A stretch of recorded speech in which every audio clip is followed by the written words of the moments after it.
We in there. Alright, y'all tuned in to motherfucking Motorsport motherfucking Radio, you dig? That's right. Shit, what's going on with you, Happy? Man, I'm chilling, bro. Turn it down. Shit, man. Shit, what we got going on? Tell them what we got going on today. Hey, look. This is Motorsport Radio. We coming to you live from Indianapolis, man. And this is how we kick it. I mean, it don't get no more authentic than us chilling in the car. This is where the magic happens, where we come up with a majority of our songs. And this is Motorsport Radio, starring SuperSport Radio. Let me spark the torch. God damn it. Right. At an undisclosed location somewhere. God damn it.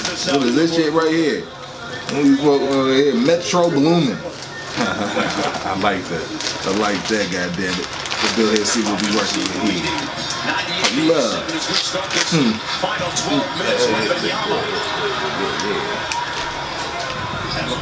There's some shit going on in this here.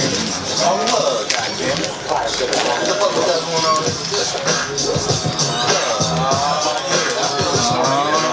Alright. I like this. I like this. I like this. This might be Sport, man. What's up?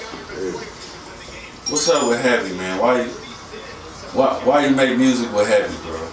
You a cool cat? Bro, you a cool cat. Ah, gosh, stop it. You're gonna make me blush. Pause. Pause in the whole conversation, man. Pause. Yeah, the bro moment, man. You got the hold up. The bromance was too much, wasn't it? What are you talking about? I'm glad I caught that, man. I'm glad I was here, man. Oh, man. Hey, rather the bromance than the bullets, right? God damn it. For real. I love you, bro. For real. I don't know, who you love over there? Cool, man. Okay, well, just make a show, man. Cool, man. Alright, just make a show, man. You love your nigga. Love who? Love what nigga? nigga? Do you love a nigga? Love your nigga, man. You said I'm gonna say, you know Boosie. I love, what you just say? If you know Boosie, you know what that shit mean, man. Pause, man. Oh, man. Hold up. God damn it. You know what he talking about. But, shit. I make music with Heavy, though. He a cool cat, man, you know. And he got talent. Real talent, you know what I'm saying? He ain't no jokester. He ain't no wankster from the other side of the track, you know what I'm saying? Oh, so you don't hate me because I'm from the east side? Do it look like it? Nah, it doesn't. Yeah, goddamn it. Los, you know I was from the east side? I mean, that's the thing, though. You from East, but you went to Pike, but then Yeah, I did. We moved over here my freshman year. Freshman year? Yep. Okay, yeah. So you from the East side? You from the East side freshman year? Yeah, freshman year. Didn't nobody know who I was. You was just a tall nigga. That's what they was like. Who's that tall dude over there? Do y'all remember? Y'all probably don't even remember, but Central used to be where that administration building is. Yeah. Central Elementary. Talking about, yeah. And they had a basketball court, right? So they would always be like, who is that tall dude dunking over there on the basketball court? So was you hooping before you came over the Pike? Yeah. I started hooping with. So did you come over the Pike for hooping? I mean, not my parents. We got a house built in Crooked Creek. Oh, okay. So did they know you could hoop before you got the Pike? Nobody knew. Nope. So nobody. You was like, because I was just tall. Like, I really didn't have no skills. But by the time, towards the end of my 8th grade year, I started dunking. I was like 6'3", 6'4". Was you hoop in the middle school? Yeah, I hooped for Marshall. Yeah. Marshall had won the city in like 8 years. 6'4", by what year? By the time I was 14. By woo. And how tall are you now?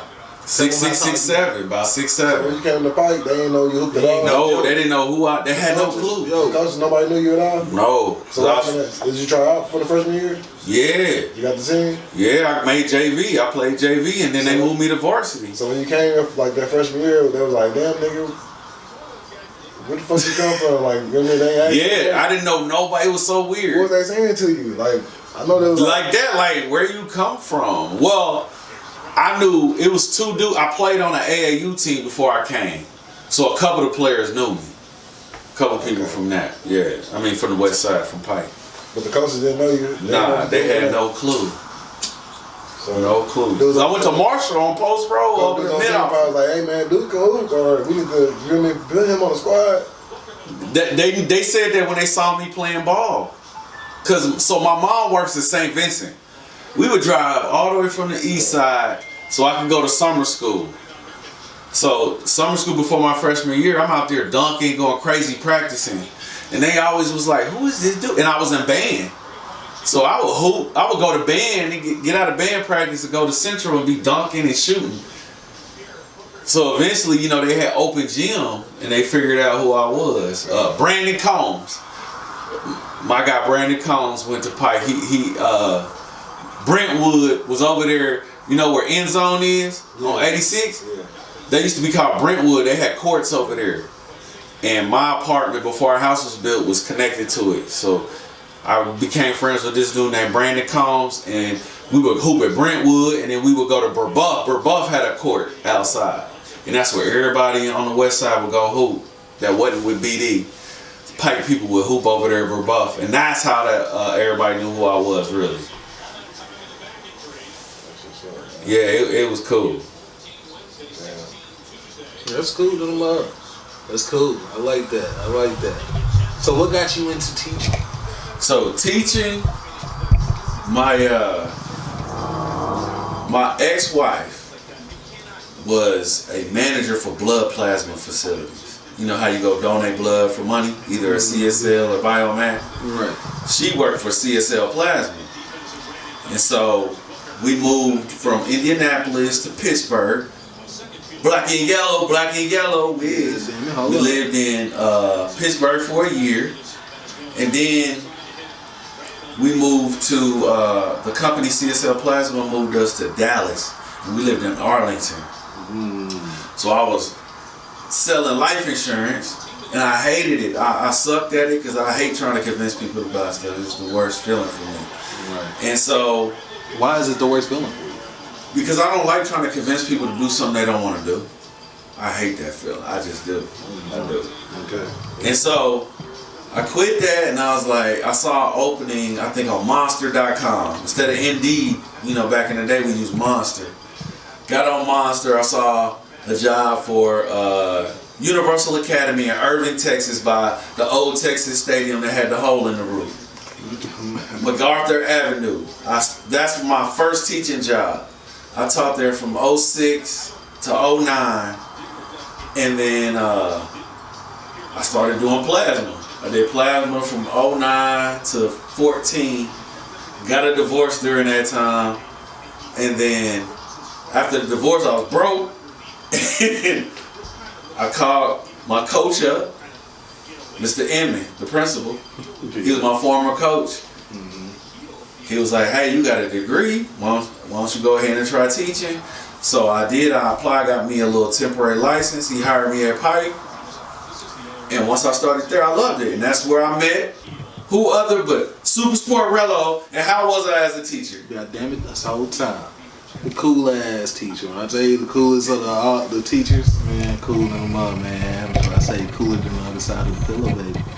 Shit. So how do it feel to like you being a teacher and you like chilling like a dude that was a student? Like, do it feel like weird, or do it feel like at first did it feel like, oh man, this feel kind of awkward? Like, you didn't really with it, like, I'm gonna chill with him, I ain't gonna really show him me. Like, how was that? You know what I mean? So how was it adjusting to it? The adjustment was real quick, because it turned out to me, this nigga was still calling you Mr. Smith, man. and I had to stop him, man. I was like, bro, call me heavy. But I know. But you gotta tell them too. What was your rule? What what's the deal you gave me before we could even hang out to do any of this shit?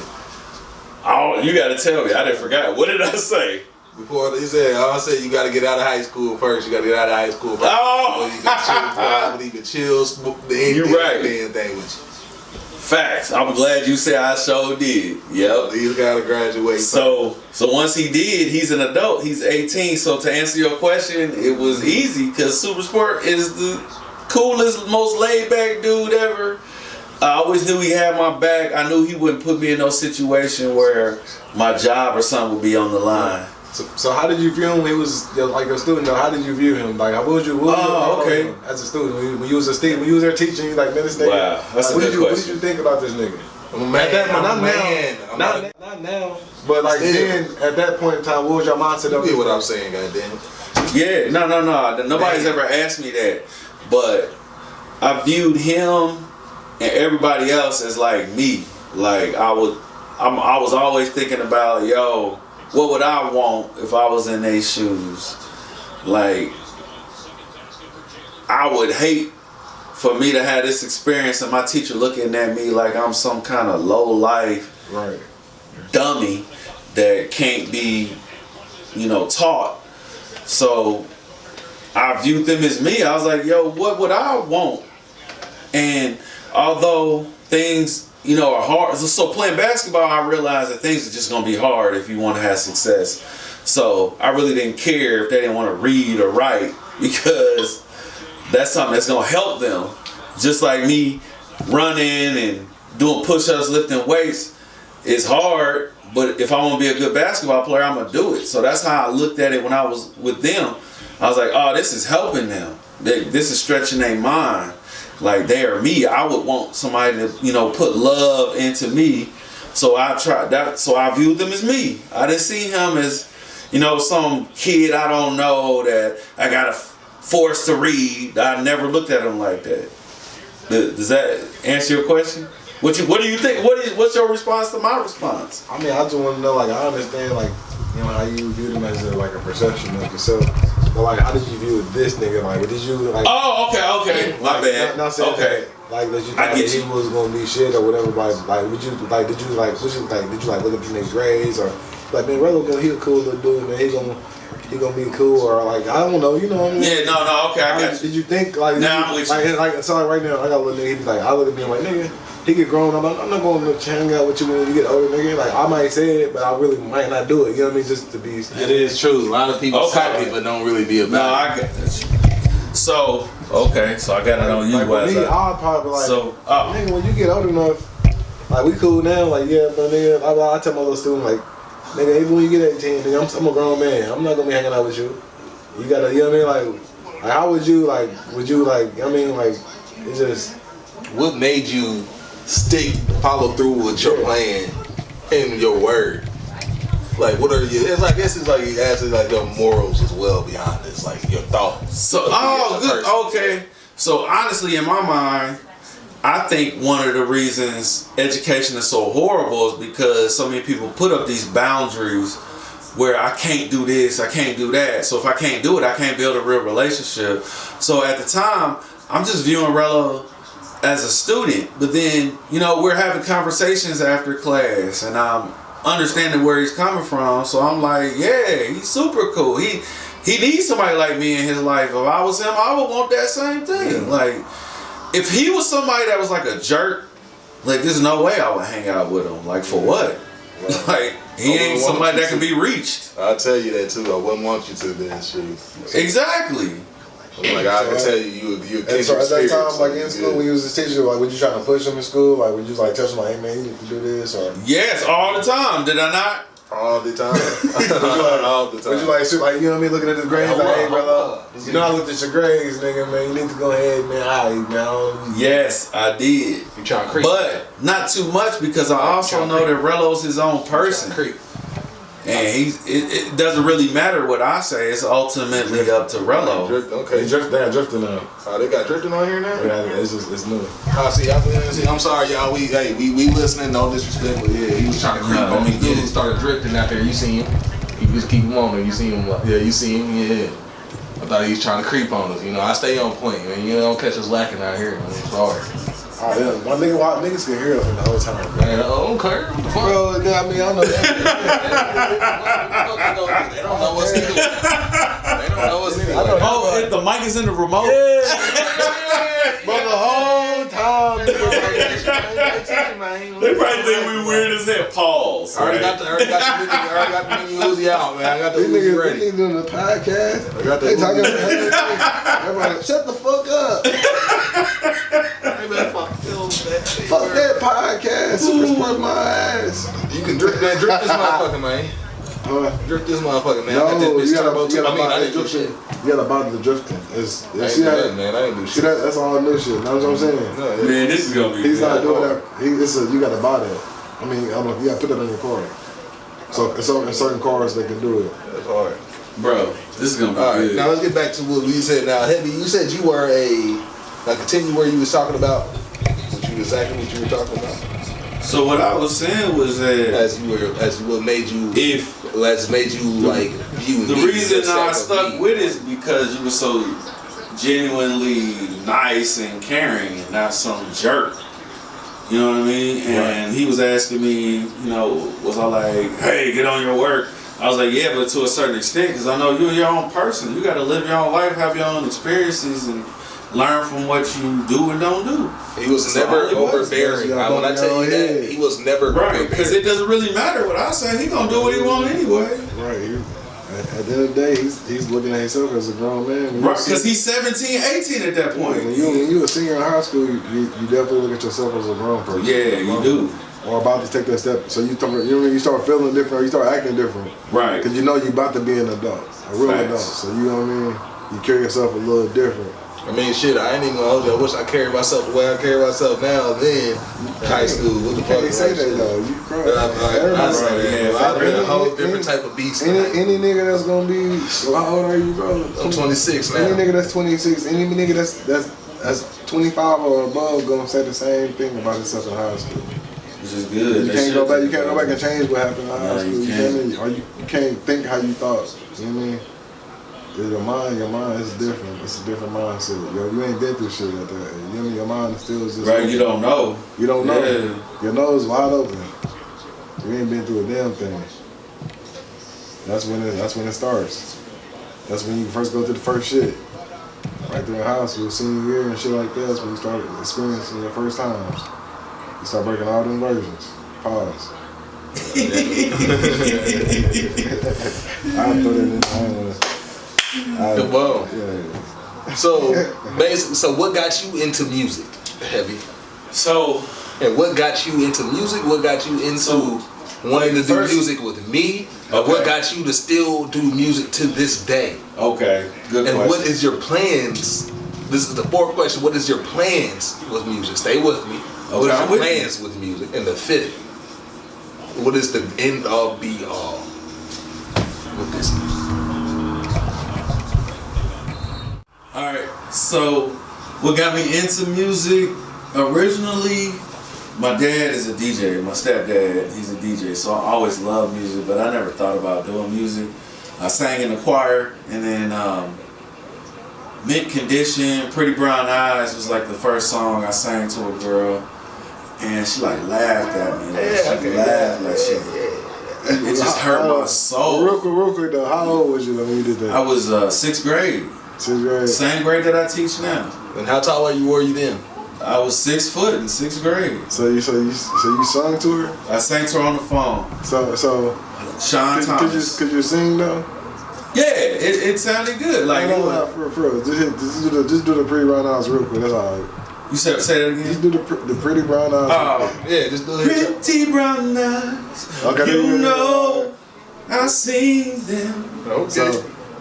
So did she have brown eyes? Play it, go ahead. She did. So that's why you thought about the song and singing to her? Fact. And when you were young, I love that song. that shit, them love songs hit different when you like a nigga in 5th grade. For real. Like 5th grade, middle school, like, bro. Clearly. Bro, I still had something remember. like that. I can't sing. I had a bitch. Yeah. And I can't even call her a bitch. I was in 3rd grade. Oh, Hey, but you know what I mean? But I love Casey and JoJo, man. My pops See? put me on Casey and JoJo. Yeah. There was one song. Which one? Man, I can't even remember the fucking song, man. But it was on it came out probably like 90.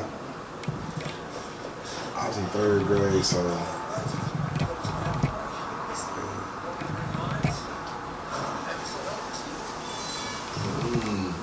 Can't remember. This is when you play the top, the clock part. Yeah, when I edited it. The clock part. This is when niggas get on though. Niggas gonna get, you know what I mean? When you start doing this more, your brain gonna start getting more. Yeah. Like exercise. But shit. But if not, it's just funny moments. Fact. But Man, shout out to Rick Ross, man, for this damn GameStop shit. man, too, man, how you gonna talk for? That's just a quick little promo, man. Goddamn. Ain't no promo when you get paid. What the fuck, man? Still, You can't matter of fact, he still know what's up. You can't promote it. You gonna get sued. Promote for free. I mean, shit. He go once he see this, he gonna realize. All right, let me get these youngsters. I'm like, yeah, you know what's happening. Nah, but shit. So shit, I'm listening to Casey and JoJo. My pops put me on Casey and JoJo. I've been listening all my life, whatever. So they got the little song. JoJo had Cold song. And I tried to sing that motherfucker to a bitch, and she laughed at me too. But I mean, I wonder why. But granted, I couldn't sing though. But I aborted mission. I was the first couple lines. She started laughing.